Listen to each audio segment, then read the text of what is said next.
Halo sahabat Altin, ya, ketemu dengan saya lagi ya. Hari ini kita akan membahas terkait dengan coordination atau koordinasi. Koordinasi ini merupakan komponen biomotorik yang sangat penting karena dia berada di komponen biomotorik inti. Ya, ada 5 komponen biomotorik inti, salah satunya adalah koordinasi. Ya, yang lainnya itu apa? Ada daya tahan, kekuatan, kecepatan, dan flexibility ya atau kelentukan. Kemudian ditambah dengan koordinasi. Sehingga koordinasi ini betapa pentingnya dalam sebuah cabang olahraga ya, terutama cabang-cabang olahraga kompetitif ya. Cabang-cabang olahraga yang membutuhkan pergerakan kaki, tangan ya, dan koordinasi berbagai komponen kondisi tubuh ya.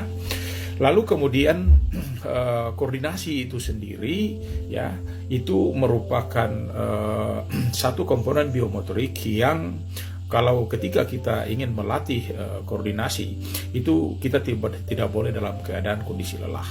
Artinya bahwa kita harus berada dalam kondisi fresh, kondisi segar, kondisi fit, kondisi tidak lelah, sehingga kita mampu menyerap informasi yang masuk, ditangkap oleh otak dan dilakukan atau diteruskan kepada otak untuk melakukan pergerakan atau aktivitas fisik itu.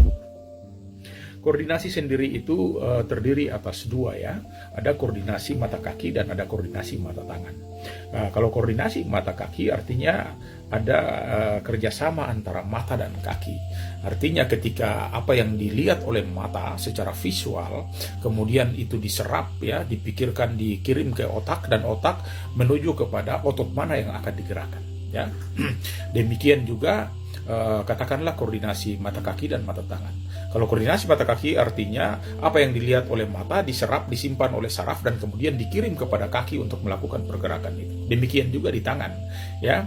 Ketika dilihat oleh tangan, ada rangsangan yang masuk, kemudian diserap oleh saraf dan kemudian dikembalikan kepada tangan untuk melakukan pergerakan atau aktivitas gerakan tangan itu. Sehingga secepat mana atau seberapa hebat masuknya rangsangan itu merupakan tanggung jawab saraf, dan saraf itu harus dilatih secara baik untuk melakukan aktivitasnya secara cepat dan baik serta terkontrol. Itu adalah tanggung jawab saraf. Jadi semakin saraf itu terlatih, maka tentu saja dia akan semakin baik. Terkait dengan itu, apa sih definisi daripada coordination itu? Kita tahu kalau kita mengacu kepada kondisi koordinasi itu, maka dikatakan definisi koordinasi adalah kemampuan untuk menyelesaikan suatu tugas fisik ya, yang secara cepat dan terkontrol. Artinya dia melakukan sebuah tugas fisik bukan saja secara cepat tetapi juga terkontrol. Artinya cepat dan tidak boleh salah. Kalau ada kesalahan-kesalahan yang terjadi, itu berarti bahwa koordinasinya kurang baik ya. Maka terkait dengan itu, Bapak Ibu, saudara-saudara sahabat Altin di mana saja berada ya, kita terkait dengan latihan koordinasi itu ya dapat kita lakukan dengan melakukan rangsangan dari luar ya terhadap saraf-saraf kita. Itu bisa dilakukan apakah dengan hanya melalui rangsang pendengaran kita, ataukah melalui penglihatan kita, ataukah juga melalui sentuhan-sentuhan yang dilakukan di dalam atau kepada tubuh kita. Ya, maka bentuk-bentuk latihan itu segala sesuatunya kembali pada bentuk koordinasi yang dilakukan. Kalau Anda ingin pergerakan tangan Anda bagus, merupakan Anda mau melakukan pukulan counter terhadap pukulan yang datang, katakanlah pukulan strike datang, ya seberapa cepat Anda mengantisipasi gerakan yang datang menuju kepada Anda itu, di samping ada antisipasi reaksinya, ya ada antisipasi yang Anda masuk, tetapi disitulah Anda melakukan parry dan melakukan pukulan balik. Itu adalah termasuk dalam koordinasi antara mata dan tangan. Seberapa cepat mata menangkap serangan yang masuk, seberapa cepat Anda menghindar, seberapa cepat Anda melakukan tangkisan, seberapa cepat Anda melakukan blocking, seberapa cepat Anda menghindari pukulan apakah ke belakang, ke samping, melakukan bobbing dan segala macam di dalam bela diri. Itu adalah koordinasi ya antara mata dan tangan. Demikian juga ketika Anda melakukan koordinasi mata dan kaki, seberapa cepat Anda menangkap serangan yang masuk dalam berupa apakah itu tendangan, Anda harus membalas dengan tendangan, ataukah pukulan, Anda harus membalas dengan pukulan. Ya, itu semua bagaimanapun itu merupakan sensori dari mata kita untuk menangkap stimulus yang datang, ya, dan kemudian kita melakukan serangan balik. Jadi serangan yang datang kemudian kita melakukan balasan terhadap berbagai macam bentuk aktivitas fisik kita, entah itu melalui berbagai macam tendangan, entah itu melalui berbagai macam step, entah itu melalui berbagai macam hindaran. Itu semua tergantung seberapa cepat Anda menangkap rangsangan itu. Dan seberapa cepat menangkap rangsangan itu sangat terkait dengan bagaimana Anda melatihnya. Maka teman-teman, saudara sekalian, terkait dengan bagaimana melatih motorik itu, maka otomatis Anda hanya bisa menggunakan dengan yang sudah saya sebutkan tadi, ya. Apakah dengan rangsangan terhadap penglihatan kita atau visual kita, ataukah rangsangan terhadap pendengaran kita, ya, auditori kita, ataukah juga rangsangan melalui gerakan-gerakan kinestetis atau sentuhan-sentuhan.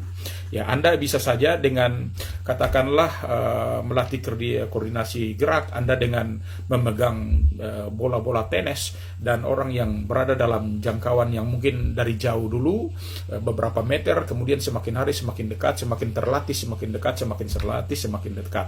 Dari lemparan-lemparan yang lambat sampai lemparan-lemparan yang cepat. Dari bola-bola yang besar yang bisa mudah diantisipasi sampai bola-bola yang kecil yang sangat sulit diantisipasi. Dan pergerakan itu dilakukan secara terus-menerus sehingga Anda menjadi terbiasa. Demikian juga dengan pergerakan-pergerakan kaki, ya.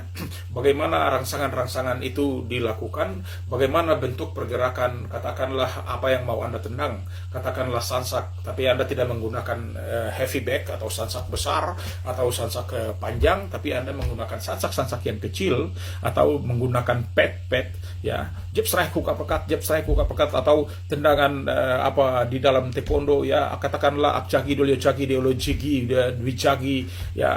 Itu semua bisa dikombinasikan berdasarkan stimulus yang masuk. Dan tendangan itu karena latihan koordinasi itu semakin kecil semakin bagus, semakin kesulitan, semakin tinggi tingkat kesulitannya akan semakin bagus, maka program latihan kita harus selalu menuju kepada yang semakin sulit. Jadi dari gerakan-gerakan yang umum ke gerakan-gerakan yang khusus, dari gerakan-gerakan yang sederhana ke gerakan-gerakan yang kompleks, dari gerakan-gerakan yang kelihatannya besar-besar menuju kepada gerakan yang kecil-kecil, ya. Jadi itu prinsip yang harus Anda lakukan, ya. Dari berbagai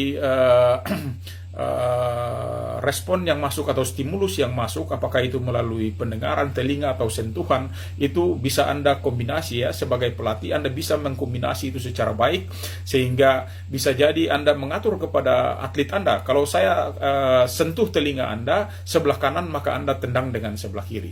Kalau saya sentuh telinga Anda di sebelah kiri, berarti Anda menendang dengan kaki kanan. Ataukah sebaliknya, banyak macam cara bisa dilakukan. Demikian juga ketika saya melatih kepada atlet tinju, katakanlah. Kalau saya bilang A, kau strike. Kalau saya bilang B, kau hook. Kalau saya bilang C, kau jab strike. Kalau saya bilang D, Anda jab strike, bobbing. Nah, itu mulai dari yang sedikit sampai yang banyak, dari yang ringan sampai yang maksimal. Jadi kita melakukannya secara bertahap, dan saya sarankan lagi kepada Anda untuk melakukan latihan koordinasi itu jangan sama. Setiap harinya harus berubah, setiap harinya berubah, setiap harinya harus berubah. Mengapa demikian? Karena yang kita latih bukan cuma otot, tapi yang kita latih adalah saraf kita. Maka yang namanya komponen kelincahan, komponen coordination, antisipasi reaksi itu adalah bentuk-bentuk latihan yang ditujukan untuk merangsang atau melatih saraf kita, bukan hanya sekedar melatih otot. Otot adalah bagian yang diperintah oleh saraf kita. Maka saya tetap menyarankan kepada Anda, lakukanlah latihan koordinasi ketika Anda berada dalam keadaan kondisi yang fit, kondisi yang segar, kondisi yang tidak lelah, dan tidak boleh melakukan latihan dalam jangka waktu yang panjang sehingga Anda mengalami kelelahan. Semakin lelah Anda, maka semakin jelek koordinasi Anda.